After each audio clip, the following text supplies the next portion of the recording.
Okay. Oh, yes. All right, here we go. I'm John with Games. I'm going to talk about shaders, and it's probably way too much to get through, but it's been something I've been learning recently, so we'll see how far we can get. So, what is a shader? It's a program to draw images, essentially. They're small programs that run on the GPU. They can be fast because they run in parallel. That's what a GPU does. There's various graphics APIs that work on different platforms, and there's various high-level shader languages that you use for those graphics APIs. I'm going to click on this link real quick. This is just an example of some really high-quality shaders and the crazy things you can do with them. To know about this is Shader Toy. It's a website. This is the creator of Shader Toy, his shaders. And these are mostly what's called fragment shaders, which is how some of the effects are happening. We'll talk about that in a second. But just to kind of get me excited about, oh, this is what this can do. So, but it's not only used for fancy stuff like that. It's used for basic 2D and 3D rendering. So you might not implement a shader, but your engine definitely does. And if most graphics are hardware accelerated these days. So it might be useful to know what's happening under the hood, even if you don't plan to interact with this level.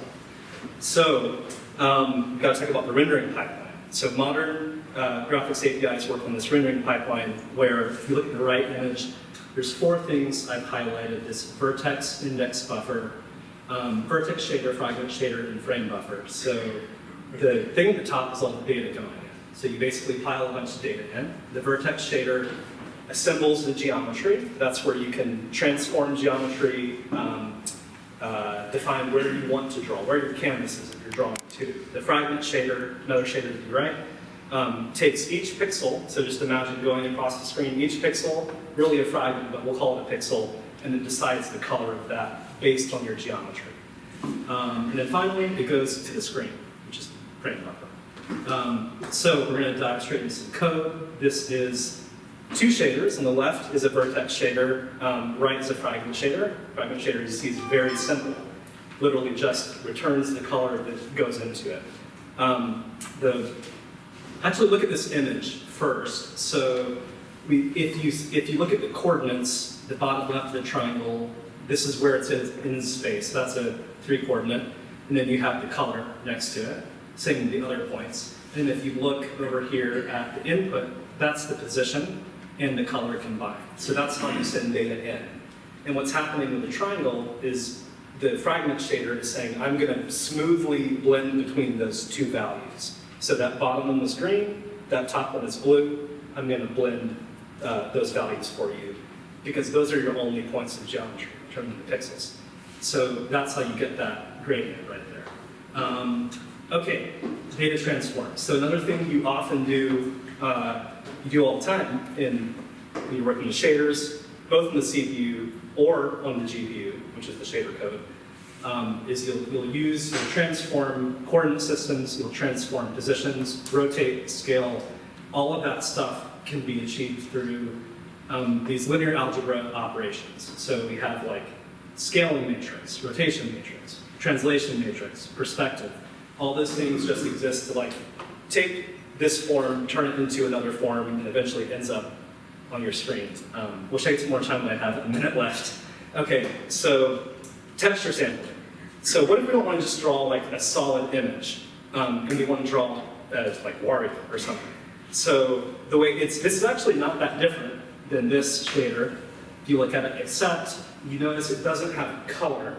Instead, it has position and a texture coordinate as the input. So the texture coordinate is saying like, okay, I have this image, like a sprite sheet, and I'm going to pick those points. And then just like the color will smoothly interpolate in the fragment shader, this line right here, line 6 of the fragment shader, is taking a sampler, which graphics APIs provide to you, and saying, oh, I know how to take that coordinate and then take the image that I've loaded into memory, just bytes or whatever it is, and then draw each pixel on the screen. So no, you don't have to define each geometry by hand. You can load images in. And then I have 10 seconds left, so I don't have time to show this. But afterwards, if anyone wants to see, I've been working on a custom engine which implements some of this stuff. And I am out of time.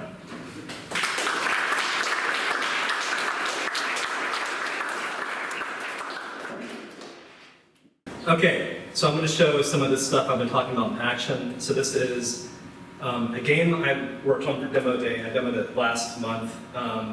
And it's kind of my first game in a custom engine. So I'm using something called SDL, which is the SDL3. So it's a library that's been around for a long time. It gives you stuff like access to window. It does have a rendering engine, though. It allows you to use the GPU supported stuff, so, which is what I'm doing. And so I'll just show it, and then if there's time, I'll run through some of the code, try to relate it. So it's this kind of like an asteroid-like. It's 2 players, but obviously there's 1 of me right now. So you start. So we're talking about shapes. So this is literally just 2 triangles for the ship. These are all shapes. There's actually no textures being used here. It's just geometry, like we were talking about with the first set of shaders. And then also, I am using kind of like a texture using a quad, which is 2 triangles together, and then carving out the shapes to make a circle. So all those particles use that, it's called sign distance field, which is basically, you can sort of, if you think about trigonometry or your geometry class, you can think about, oh, there's an equation for a circle. You can model that if you're going over every pixel on the screen. So that was kind of the challenge for myself of like, can I make a game without textures? Because it actually makes it simpler for me to learn this stuff. Even the text isn't real text. I just define the geometry of the letters, which was kind of obnoxious. Now I did add text just last week, but it was sort of non-trivial because you have to do a bunch of stuff, but now it's in there, so now I can actually use real text. Do we have any time left, John? Just right out of time. Okay, that's it.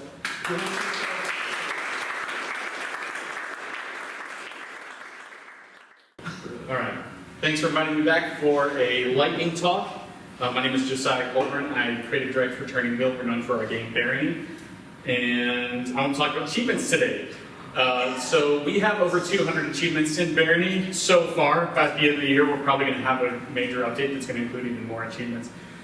And you might be wondering, why would you want that? That is a lot of achievements. And so it's important to talk about why, like, what even is an achievement, and so therefore how can we extract some value from it. So when achievements first came out, I was actually working as a TCR tester for Microsoft at the time for the Xbox 360. And it was like bragging rights for your homies. You would just like get a pop-up and everyone could see on your profile that you did something in the game. And at the time I really resented it, in part because they required them. Like every game had to have an achievement. I was like, what is this authoritarian regime making me do this to my game design? But that's just because it didn't really resonate with me what you're accomplishing with an achievement. Is to just get attention from your friends. I play games not to show off to my friends, but because games are fun to play. But then I rethought that a bit and recognized that what the developer is getting to do with an achievement is to acknowledge to you, the player, that they noticed you did something cool. So as far back as maybe Super Mario World, or this is an example from Star Fox 64, you can see each of the levels in that game kept a little medal on there if you had done like an exceptionally good job on that medal. And that's the only thing that was actually saved in this game, is how well you did on those levels. And that was the developers acknowledging to me, you did a great job there, and I appreciate you. And so thinking about it from that perspective, I realized that achievements provide an action-driven meta-dialogue between you and your players. It's a way to comment on what your player is doing, and they feel seen when you do that. So this is Quantic Foundry's gamer motivation model. If you've heard of the Bartle's taxonomy, it was from like 1996. This is kind of an evolution on that. And achievements, people tend to, because of how they get implemented, people tend to think of obviously the achievement category here is what achievements are built for, but you can comment on any kind of player action with your achievements. And so that's what I seek to do when I'm designing achievements. It lets me connect with my players in a way that maybe they're not expecting, and break the fourth wall, And when you do that, you can also break the fourth wall of your game and maybe throw in some references to your favorite TV show or other games they might have played just to be a little bit silly. So with this in mind, this idea of connection, how do you design 200 achievements in a way that will resonate with players? And this is really the reason why I wanted to give this talk. Because I've broken it down to 5 different categories that let me connect with players for different reasons. The first 2 are rather obvious. This is what other game devs tend to do. Recognize basic progress, celebrate mastery, but the next 3 are the ones that I really get a kick out of that I think are not taken advantage of often enough, especially for games with high replay value that you expect players to be playing for a long time. Sorry, I quickly do these. So we'll go into these briefly. Recognizing progress is important. Of course, hey, you did the thing I expected you to do, here's an acknowledgement. That's fine, but you can also give them acknowledgements for, like our game Barony is a roguelike, you're gonna die, and you're gonna have a good run where you get a legendary item, and you're still gonna die. And so we acknowledge that that's progress with an achievement. Celebrating mastery, again, something that's common, but just letting players know that thing that they worked really hard to do, it was worth doing. Exposing game features is actually one of my most favorites because it's kind of like when people go through your achievements list, you're in a way tutorializing them. You'd be like, oh, like I didn't even know this existed, and so when the achievement asks you to do it, you're like, oh, okay, I guess I've learned something, I better go try that. And somewhat related is encouraging diverse play. So you might have a player that's really mastered your game and can beat it in a certain way, but when you have achievements to beat it in other ways or to accomplish other high skill tasks, it's going to encourage them to reach out and try methods of play that you really worked hard on and they've never tried before. So it actually exposes more of your game to them and makes them a master of your game in many more ways than they otherwise may. And then my absolute favorite is winking at your players. So if your game has jank, and it's an indie game, so it probably will, you can just like acknowledge that this wasn't worth our time to fix, and it's okay if you do it. So it actually gives you credibility because you're calling out your own mistakes or maybe quirks in a way that isn't like embarrassing to you. So with my last 15 seconds, I want to talk about achieving independently. So this is Luigi, because Nintendo does not have a achievement system, so we built in something so that we could have achievements on all platforms. And we also incentivize our achievements by allowing you to earn points that you can unlock other benefits in your game. And I'm done.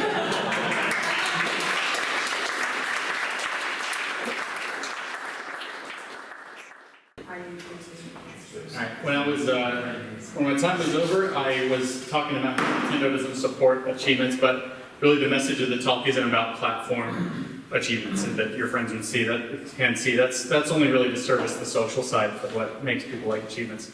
And so we built in a way for your achievements to be tracked in-game. This also makes you independent from game services. So like Epic Online services will sometimes just be down, and so people can't even access their own achievements. So tracking it in your own game gives you a lot of advantages there. But then because it's integrated into your own game, you can also use it to incentivize your players to do different kinds of actions or reward them by giving them some kinds of benefit for accumulating achievements. So in Barony, we added the compendium feature with the achievements tracked here, and you can see the orange shield that has a number on them. Those give you points that using those points, you can unlock more details about the game that will allow you to succeed better because you now have hidden information that otherwise you wouldn't have access to. So by playing the game and earning more achievements, you earn this currency that lets you learn more about the game and thus succeed better. And other games have done this. This is an early screenshot from Warhammer 40k Dark Tide by Fashart. And they've got hundreds of these, what they call penances. And they're not even tracked as achievements in the platform. They've got like the standard 30 platform achievements, but then they've also got like hundreds of penances. And when you accumulate them, you unlock cosmetics. And so this is another way for the game to just tell the player, hey, you can try playing this way, you can try playing this other way, and we're going to reward and acknowledge you for that. So anyway, that was all I wanted to wrap up in my talk, is that how you can use achievements to sort of be sort of a metagame layer, even a game that restarts from the beginning of it every time, like a rogue like this. So that's it. Thank you.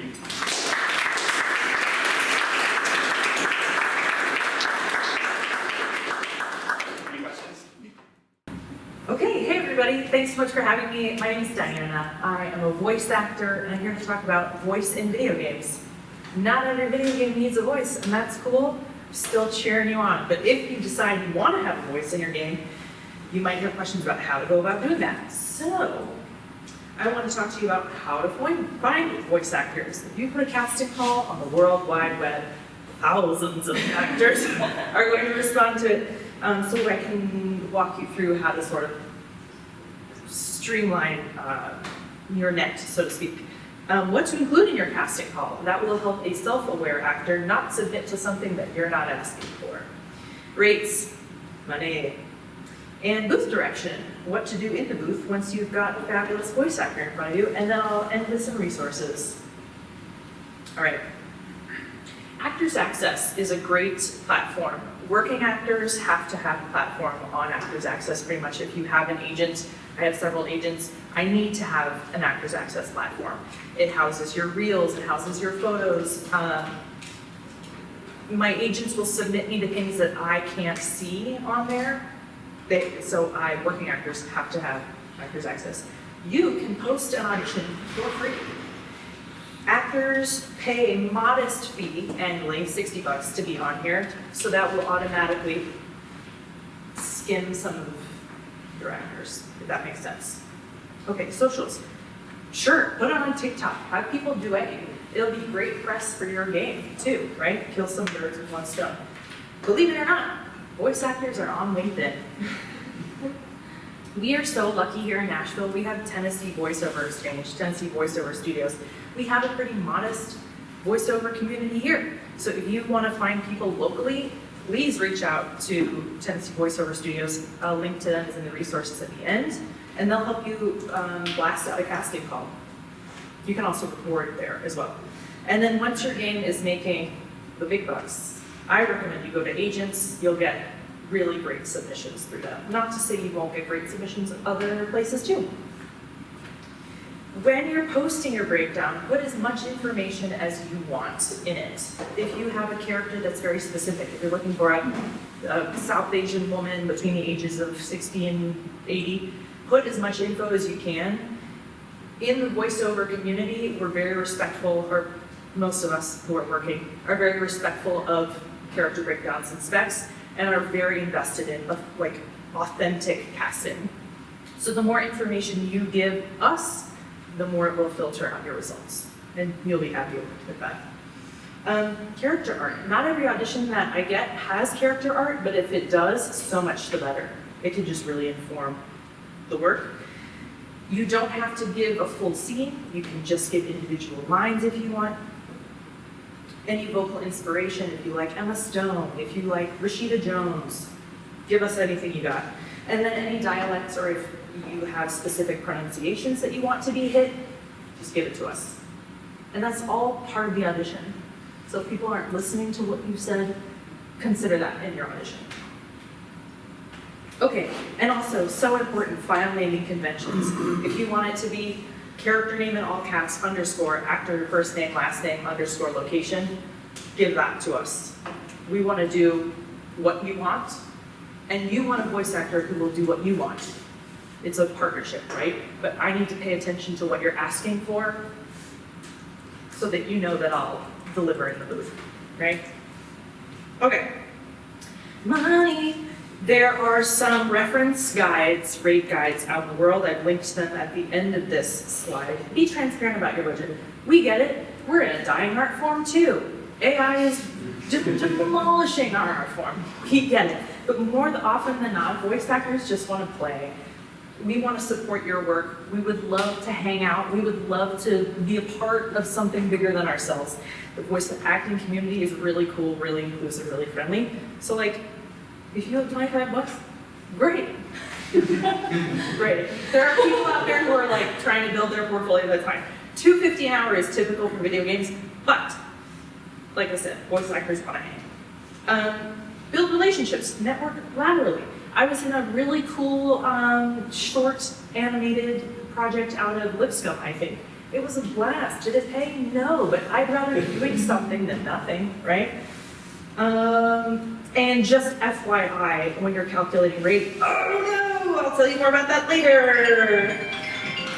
Thanks, everybody.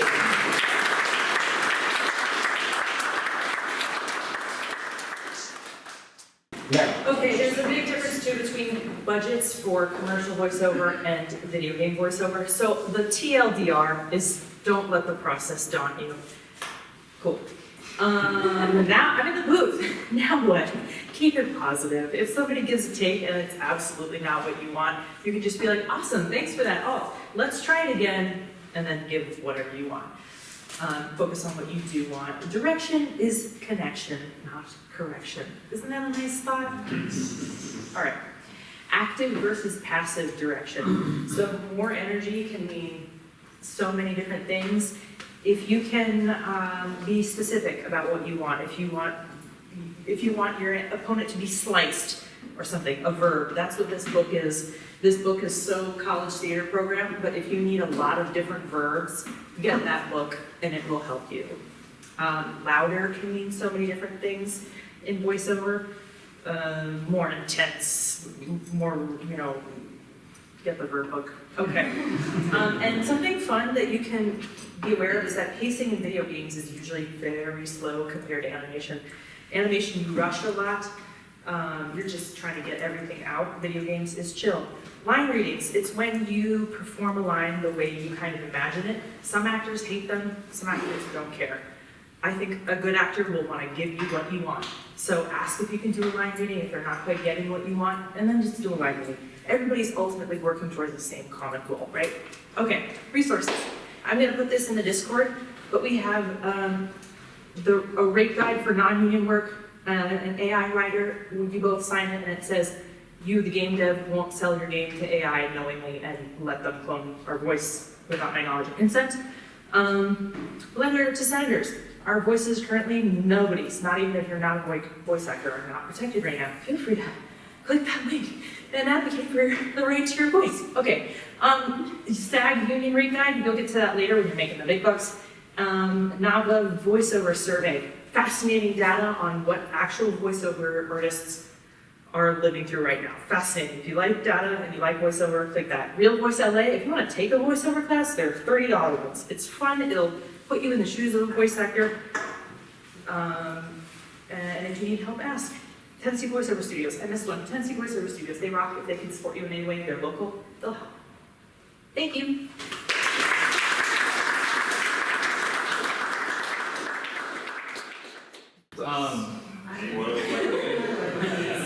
What is the spoilers? It spoils like a small mechanic, but you figure out pretty fast. Also, there's a big spoiler, but you're probably not going to notice anyway. But I'm going to let you notice. Okay, anyways. I'll start the timer. My name is Corey. I'm thinking about what kind of game I want to make next, because I've finished mine kind of and releasing it. Anyway, The Witness is a game where you walk around and solve puzzles by drawing lines on panels. And I was walking around in the game in my playthrough and I stumbled across this waterfall in a cave and I thought, that's pretty cool. And so I looked at it, but then I stopped looking at it because it had no significance to the gameplay. And so I went to play the rest of the game, as you do as a gamer, which I consider myself a gamer. Just kidding. So I did this swamp area, which was pretty difficult.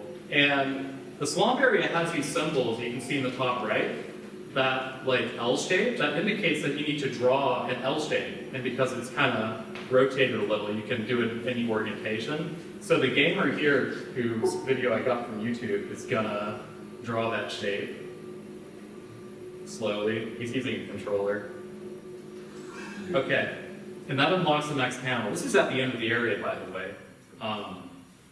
And so this is like, those same yellow squares are in the bottom left, and that indicates you need to draw like a 4x4 square. But in the top right, you see that same shape right from before, but this time it's blue and like hollow. That indicates that you have to subtract that shape from another shape. If that doesn't make sense, I don't know. Play the game, it's good. And so that opens the gate. And I left the area, and what do I see but that waterfall again? But this time, I had the context to think about it, and I said, oh, this waterfall is about the same thing that last puzzle was about, which is negative and positive space. Because The water is, eroding away the rock and forming a cave. So it's negative, positive space, and like the interplay between those. And you don't get anything for making this connection. It's just something the designer put there for you to notice. There's no achievements. There's no fanfare. There's no experience points. There's no indication that you notice something. But it's a little thing you get to take away from the game into your life to notice, I don't know, for the rest of your life and draw connections from there. I started writing poetry recently. Here's a poem about waterfalls. Behold the beauty of the waterfall. Over time, the rock has given way to the might of water. And where some might read this as conflict, a conquest of the water to have its way with the rock, or where some might admire the resilience of the rock, resisting the assaults of the water for countless years, still managing to hold its form despite tears, defiantly sending the water cascading below. I see in the waterfall a mutuality, for without the rock and without the water, there is no waterfall. If all the rock were to disappear tomorrow, there would be only water. Water directionless, water without aim, water without form.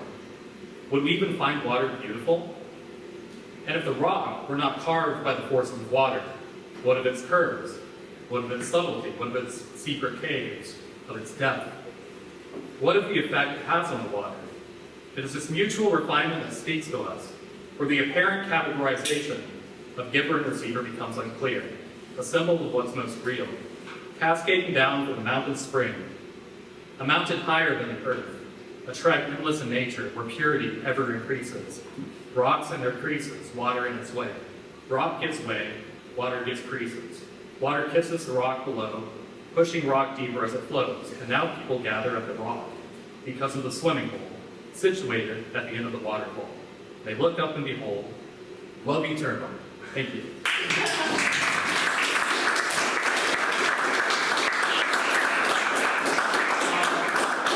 There's 47 seconds for questions.